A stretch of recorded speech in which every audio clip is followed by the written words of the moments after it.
Story 1. I always find it unusual when I just start getting accused of cheating or face an unusual amount of fabricated fights because I immediately recognize a guilty conscience. Story 2.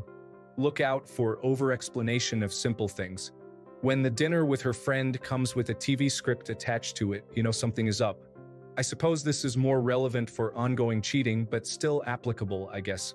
Story 3. When they started using their phone in secret agent mode and suddenly had an inexplicable interest in getting really fit with someone who wasn't you, those were the signs. It is like watching a poorly disguised heist movie where you are the last to know. Story 4. A hard shift in typical behavior, usually revolving around things that were previously public suddenly becoming secret. I caught my ex-girlfriend cheating because she would usually talk about where or who she was with often. Then, she suddenly became vague about those details. She used to have me use her phone to look things up, and around that same time, she suddenly was very guarded about where it was and wouldn't let me look. She also stopped sharing her work schedule.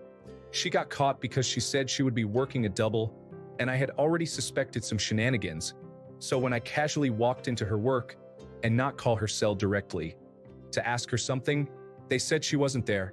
I immediately called her cell, and she said she was in her unit and not to disturb her. If you were at work, we would be having this conversation face to face. And hung up. She knew it was over. We had the talk a few hours later and went our separate ways. Story 5. Sudden interest in losing weight, distance, unwarranted anger at me, work trips away with late flights home, lack of interest in me or my family, and lack of interest in sex with me anyway. Looking back, they add up, but at the time it can be hard to put your finger on, and in my instance, I thought he was depressed. Story 6. Whatever trace of my presence I left in his apartment, for example, a sticker, a hairpin, a note, it made him upset because he considered it possessive. The truth is, he just wanted his apartment to pass for a bachelor pad, so that no other woman would suspect he was in a relationship. Also, he did his best to look single when attending any parties together with me under the pretext, I hate clinginess in public. You know, just in case he would run into someone he was interested in. With hindsight, I should never have ignored those signs or found excuses. Story 7, he checked out other women. Not just a bit, but in obvious ways. I am also here to say that people who chase after that exciting feeling of love are, in my opinion, much more likely to cheat. They will always be searching for that feeling, and you cannot give them that forever. They also give themselves away in small ways like saying all men cheat or that they are not a good person. They will even say these in a joking way, but actually, they are telling on themselves. Also, just a little extra note, stay away from men who disrespect older women or older people in general. It was a big sign that he wanted to cling onto his youth. People like that will usually cheat on you with someone younger someday because they hate growing old. Hope that helps. Story 8. Insane jealousy and accusations. Weird phone behavior. Picking fights. Dropping off or avoiding conversation. Becoming obsessed with their looks, appearance, or workout. Story 9. I used to think cheaters were the hot and arrogant brads. So, I stopped dating the popular kids when I was a teenager and went for the cute geek gamer type. Turns out, he cheated on me, which was the most pain I felt when I was 27 because the thought never crossed my mind that someone I loved so much, and someone I thought was so kind, would be able to hurt me that bad. There is no type. Story 10. I've had 3 different occurrences of this, so here they are. 1. Start talking a lot about an old friend of mine. She's so cool. We hung out until 3 a.m. yesterday, saying that he worries I'm going to leave him for another person one day. Jealous of my friends, saying some of my friends must have a crush on me. Way more lovey-dovey than usual. Story 11. Starting fights, being defensive or projecting. He would start fights over nothing to try to get me to leave or him to leave. He would literally start fights when he was about to cheat on me or after to make himself feel less guilty, I guess. I would say being secretive of their phone is a big one, but mine was overly not secretive of his phone. I am almost positive he had a burner somewhere, but I also had never looked through his phone in the decade that we were together, so he did not really need to be super secretive. But one day, I got a gut feeling we were about to buy a house. I gave in to my gut feeling and went through his phone when he fell asleep, And that was it, years and years of cheating and so much more. Laugh out loud.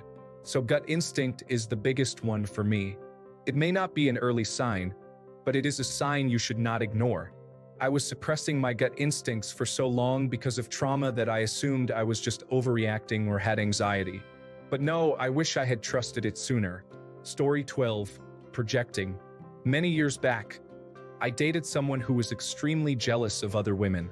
She constantly wanted to go through my phone, regularly checked up on me, and regularly accused me of cheating on her. Turns out she was doing all of that herself the entire time. Story 13. Subtle changes in communication emerged. They started being more vague about how their day went. Returning texts and calls aren't as much of a priority as they used to be. Story 14. Also, I have to add, my first indication was this one time I took his vehicle to take the dogs to the park. One of them is a notorious crotch sniffer. She was overly interested in the front passenger seat. Knowing her inclination for a good crotch sniff, my mind immediately went to questioning whose smelly behind was sitting in that seat. Turns out, he was having sex with the side chick in the front passenger seat. Dogs know. Story 15. Increased phone use, a change of habits, dressing better than usual, looking after themselves better, might mention someone often, being defensive when asked innocent questions, being distant, being aggressive towards you, the story of where they were and with whom changes, etc., etc. Story 16. He became meaner and colder towards me and was way more secretive with his phone. I don't know if he physically cheated, but he absolutely planned to and was having some kind of emotional affair. It's so obvious looking back. And I kind of knew at the time but didn't want to believe it, as I'm pregnant and I couldn't imagine him ever hurting me that badly. We've been broken up for 2 months now. Story 17. I feel some of these comments are missing that the question asked for signs before the cheater ever cheated. Before my ex ever started suddenly having to work late and early because he was seeing his affair partner before and after work, I should have known he would cheat because of his poor boundaries around other women. He would claim he was naturally flirty, but it didn't mean anything. He'd always have girl besties that he was too close to. He was too affectionate to other women, like he'd want to play with their hair and ask them to play with his. Basically, he was welcoming opportunities for feelings to grow. I don't think he ever made the first move, but he encouraged it. I know for a fact there were at least 2 different girls he cheated with, but I suspect 1 or 2 others. I have to co-parent with him. He got himself a new girlfriend who's 10 years younger, and he's doing the same exact thing with her. It's only a matter of time. This girl seems jealous of me for some reason when she needs to direct her energy to her best friend, his current bestie. Story 18. Disengaging in general and prioritizing outside activities over existing plans together is especially problematic. Most importantly, never trust someone who ditches you over the holidays. Story 19. We had a 15-year marriage. About 7 to 8 years in, I found men's underwear beneath the headboard. There were 2 pairs, and I thought it was very strange as I had never seen them before, but she assured me that they were mine from ages ago. I always found this odd, but never had any other indication of cheating. 12 years in, the exact same thing happens. I find a pair of socks that definitely isn't mine. I would never buy them. They were from some show I had never seen. She said they were a secret Santa gift from a coworker, and I believed it. I still don't know for sure about the first 2 times, but 3 years ago, almost to the day, I walked in on her having sex with our neighbor. Story 20. Building the narrative that he was the victim and I was the villain. Eventually, to make it sound like the idea of him cheating was another crazy accusation, he started doing things like leaving the back door unlocked when he would go out so that I would mention it when he came home, then he would deny it. Or he would move things like take things out of our living room and put them in the garage, and when I couldn't find them, he would say he didn't know what I was talking about. And I would then find them and accuse him of moving them, which he, of course, denies. Double book stuff, then make out I never told him of original plans, and having to cancel was me being insecure. Then just doing other unacceptable things so that I would have a go at him. He would take the lunch I made for work and then tell me I never made it and he would never just take it. Like I really didn't realize at first what was going on. But he was painting the picture that I was both going crazy and making stuff up and that I was always having a go at him, making accusations. and that he was constantly having to deal with me making accusations or being horrible. I picked up on it when he started telling his parents and friends about how much I had a go at him and blamed him for stuff that he honestly had no idea about. He was doing a great job at laying out the narrative that I was paranoid and insecure and making stuff up, so that when his cheating became less careful, I just sounded to everyone like I was having a go at him again and being insecure and wanting an excuse for an argument. Story 21. Texts from a new coworker. Changes in phone access or placing its screen side down when that wasn't the case before. New workout routines.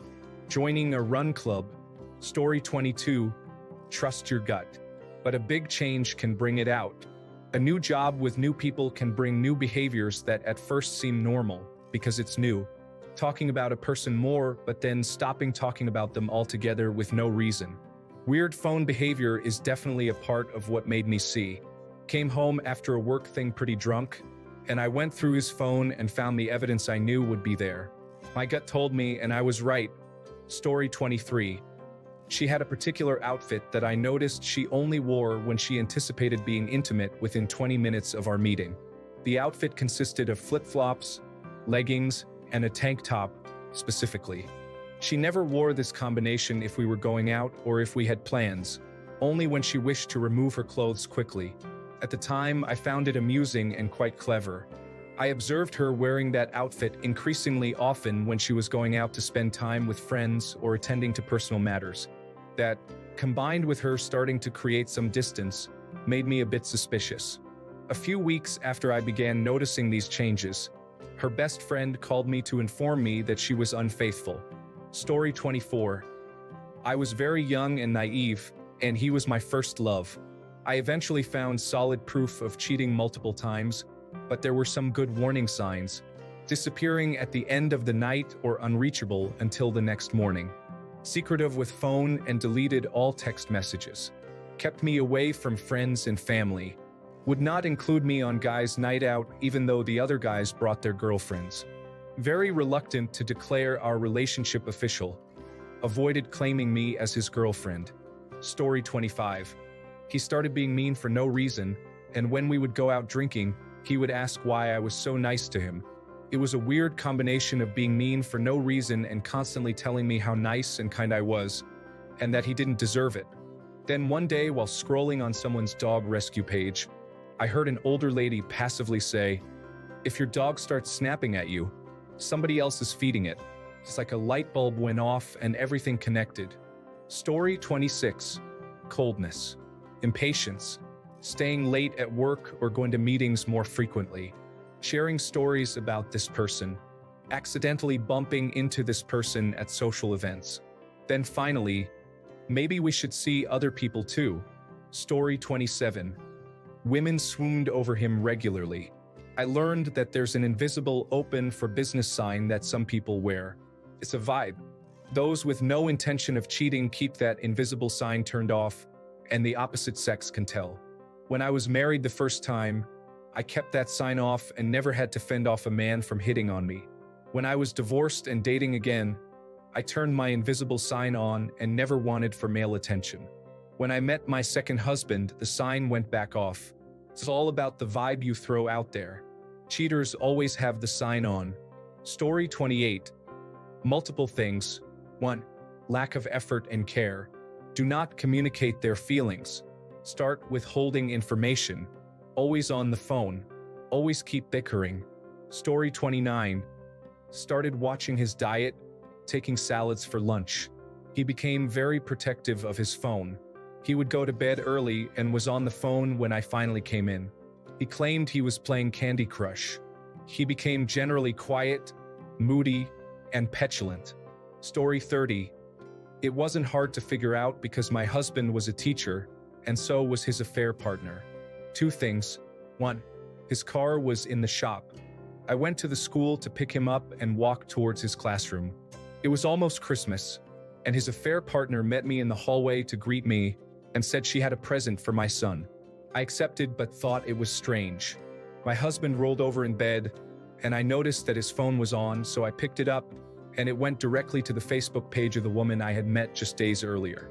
He and she first had intercourse on Mother's Day, I'm not bitter at all. Story 31. He got a call and called the person sweetie. When I asked him about it, he said it was his mother. I questioned him on calling his mom sweetie, and he acted surprised. It turns out it was his ex with whom he was secretly making plans to move back in. It was a short-term relationship for me, so I got out before more damage was done. Several months later, his ex, who he was now living with again, found out that he had been two-timing her and kicked him to the curb. Story 32. Usually, there are slight changes in their behavior and demeanor. They start snapping at you for trivial matters or for things that never bothered them before. They begin telling you things they don't like or want you to change.